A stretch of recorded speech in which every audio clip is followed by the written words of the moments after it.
Hello, my name is Jacob, and I'm a Norse Pagan, and I'm in the middle of nowhere, Munich, Germany, on the hunt for Odin, and I want to take you with me. So let's go.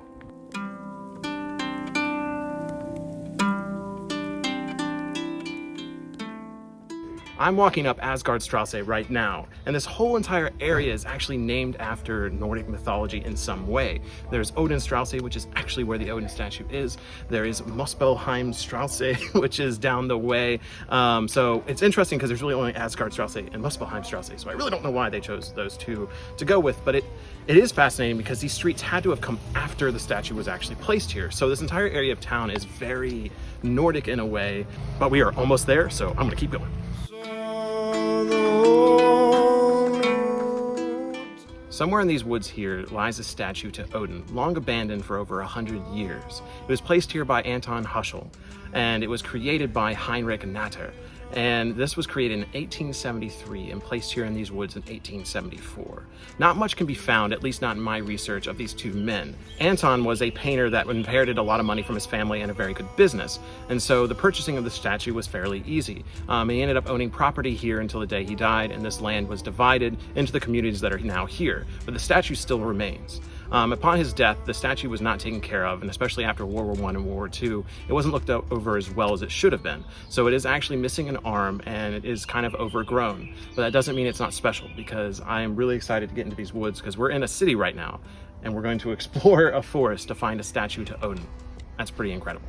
Neither Anton or Heinrich were actually Asatru or Norse Pagan or Germanic Pagan, at least from any of the research I could dig up. Again, it was very limited. But the reason that this statue exists, at least from what I can tell and what I can surmise from history, is from a few factors.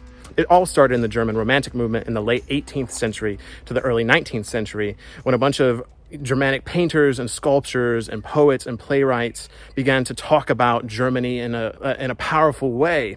And the reason this was so significant is because Germany at this time was actually disbanded. It was all a bunch of petty kingdoms. They weren't unified in any way. So the fact that the Germans finally started getting a unified voice was very important. Another important event that actually led to most likely the statue being made in a way is Napoleon's invasion of 1813 and 1814. It was under Napoleon's rule that Germany actually united under one nation. Now, obviously, this didn't last very long. Even though Napoleon was kicked out, the idea of a unified Germany was in the minds of many German citizens. This led to the German nationalist movement in the 1850s all the way up to the 1900s before the German Empire was formed.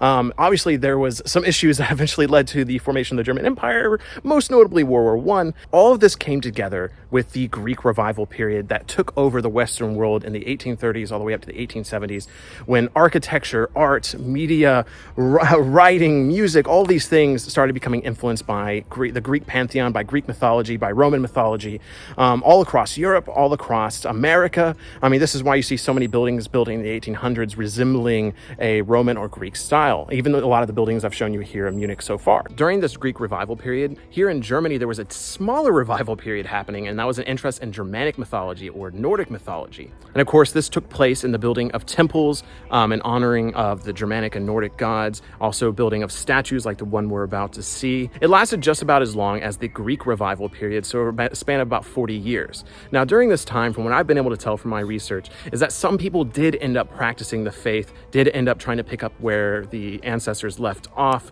but eventually this was dropped leading up to the 1900s. But some of it still remains, and one of those things is this statue in here, which we're about to see.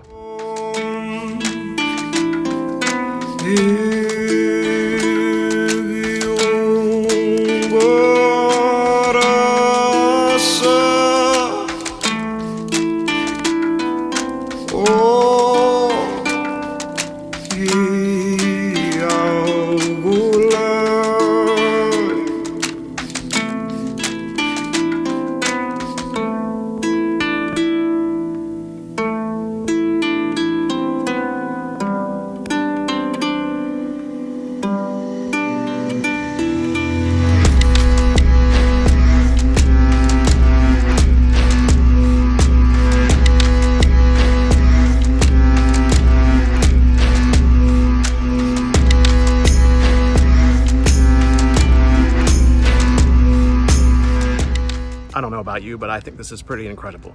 Just the reveal of coming around the corner and then it opening up, and the fact that it's not just on a normal pedestal, that the statue is on this rock facade that's almost perfect for a worship, so to speak. Again, I couldn't find much information on Anton or Heinrich, but it seems to have been built in a different way. Something different than what they were doing with the Greek and the Roman equivalents at the time. Obviously, the statue still has that Greek physique. He is barely clothed, which I find uncomfortable, and he has a shield, and then he did have his spear at one point. But besides that, it does feel different. It feels Germanic in a way, the way it's tucked in these woods, a way that it sits on those rocks. It's pretty amazing.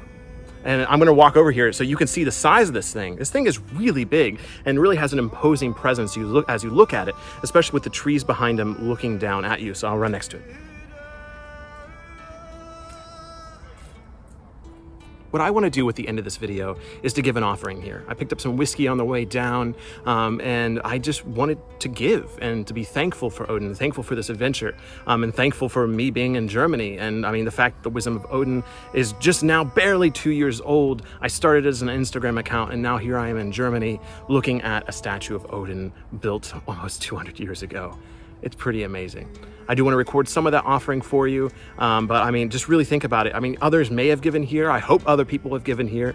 It's more maintained than I thought it would, but this is definitely one of the few offerings probably given at this spot, and you know, I think it's pretty amazing. If you live here in Munich, Germany, again, just look up Odinstrasse, look up the Odin statue. If you live in Germany, come visit here like I have, and give an offering to the Allfather, give an offering to the old ways. And remember that in the 1800s, a small pagan revival happened that eventually led to what we're doing now. So let's honor the ancestors that got us here, and let us honor Odin, the Allfather.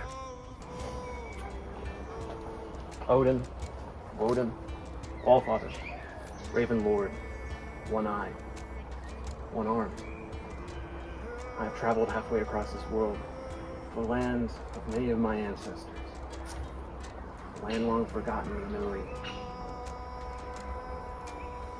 a land of magic, a land of war, a land of the old gods.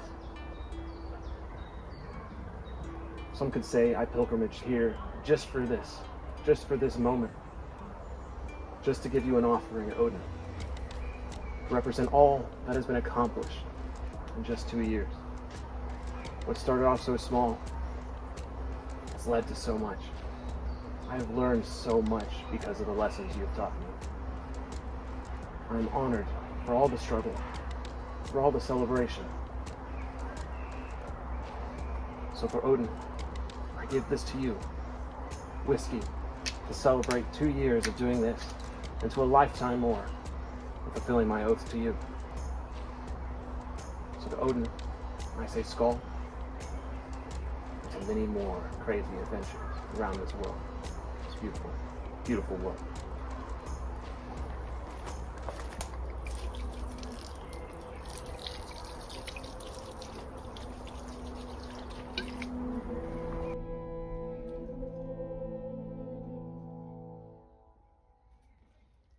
Thank you for joining me for this adventure to find Odin in the woods of Munich, Germany.